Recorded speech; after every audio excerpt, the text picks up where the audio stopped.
আমি ভাত খাবো না, ওর ভাত ভাল লাগে না। আমি খাবো না, একবারে খাবো না।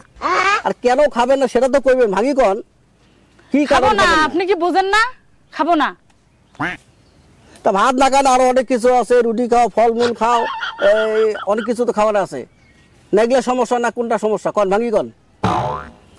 একবারে ফয়সালা করে দেন, আমি আর খাবো না, আমি থাকবো না।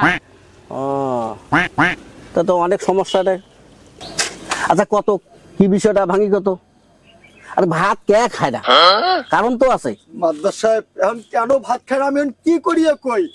এক তো আমি শুধু নুন দিয়ে ভাত দেই না, কত মাছ মাংস দুধ কলা দিয়ে কত কি দিয়ে ভাত খাওয়াই। এখন তো তারপরেও না খাই, আমি কেমন করি তাকে এখন খোয়াই? এখন কি করি তাকে বুঝাই আমি? আর তুই দেখতে শুনতে টল ফিগারে তো কম না, কর্ম করি খাস, বাদুমি করিস না, কোনো কিছু করিস না, তাহলে তোর ফির ভাত খাবার নাই, ওর মাথায় ধরবেন না সেটা কারণটা কি? আর কত আদর যত্ন করি যে বউটাকে আমি ভাত খাওয়াই, এখন তারপরে যদি তার যদি তৃপ্তি না হয় তাহলে মেম্বার সাহেব আমি এখন কি করব? এখন কি করলে ভালো হয় আপনি এখন সেটাই করেন। এখন তার মনের ভিতর কি আছে, কোনটা বলে তার মনের ভিতর সান্ত্বনা পাইবে আপনি সেটাই করে দেন। মেম্বার সাহেব বারে বারে এই টুকরা নিয়ে বারে বারে বাপের বাড়ি যায়, আমার আর এগুলো কিচ্ছু ভালো লাগে না। মেম্বার আপনি আজ এর একটা সুষ্ঠু সমাধান বিচার করিয়া আপনি এর সমাধান আচ্ছা আচ্ছা আচ্ছা ঠিক আছে। এই বছর খানেক হয়েছে তোমার বিয়ে শাদী হবার, এই এলাং ছাওয়া পাওয়া কোনো কিছুই নাই তোমার গুলার, এলা সংসারে তোমার ভাল করে মুখটাই দেখেন নাই, এই তাতে তোমার গন্ডগোল। তোমার নাগে কোন জায়গার সমস্যাটা?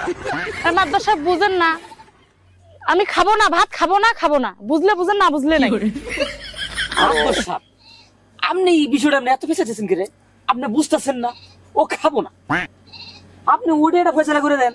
আর সেইটা তো বুঝলাম, খাবো না না খাওয়ার কারণ আছে না, কে খাবার না ইয়ে কি কামাই করে তোমার খোয়ায় না, অত্যাচার করে তোমার মারধর করে নাকি টর্চারিং করে কোনো?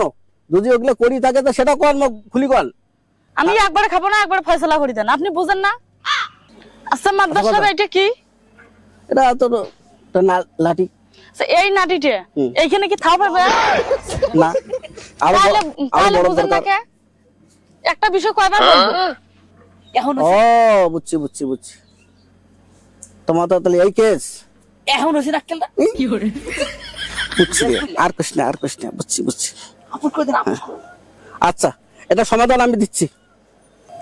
এই শোন, তুই মিল্লা ওই 3টা মাসের সময় নিয়ে দেই, কি কর? আবার হেই পেঁচাইতেছেন, 3 নাম্বার সময় দেওয়া দরকার থাকে।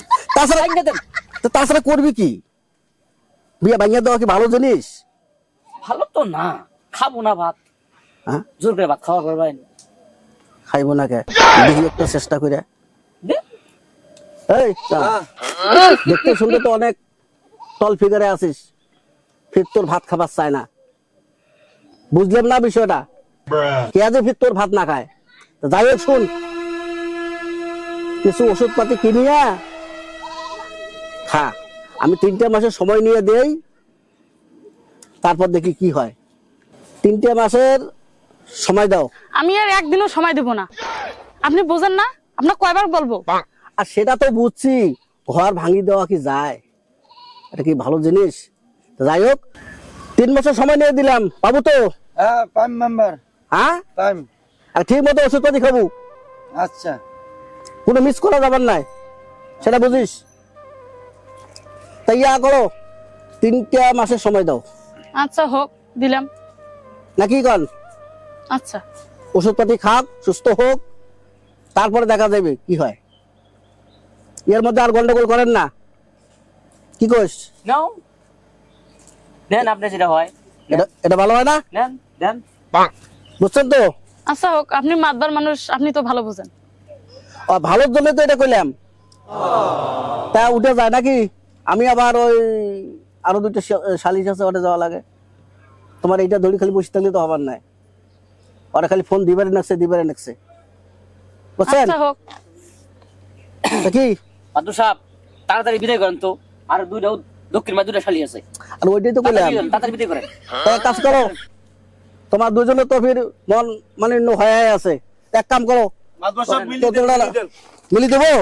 আচ্ছা আচ্ছা, এই চলো বলো তো, হাত দাও তো। হ্যাঁ এই যে মিলি দিলাম, মাতবার আর যেন এটা গন্ডগোল যেন না হয়। আচ্ছা না হবে। তাহলে আমরা যাই নাকি? আচ্ছা মাতবার সাহেব, হ্যাঁ, আচ্ছা ঠিক আছে। কাজে কাজে করেন না, এলার জন্য বাড়ি যাও, আর আচ্ছা ক্যান্সেল করেন না। তোকে শান্তিতে সংসার করো। আচ্ছা আমি জীবন দিয়ে চেষ্টা করবো। আর মাত্র যেটা কইছে ওইটা কইছো, শুনিস কথা শুনিস, আচ্ছা ঠিক আছে। নাইলে একদম শক্ত তো মাইর হবে। আচ্ছা মাত্র আচ্ছা ঠিক আছে, চলো যাই। আচ্ছা আচ্ছা ঝামেলা আছে। ঠিক আছে, গেলাম। আচ্ছা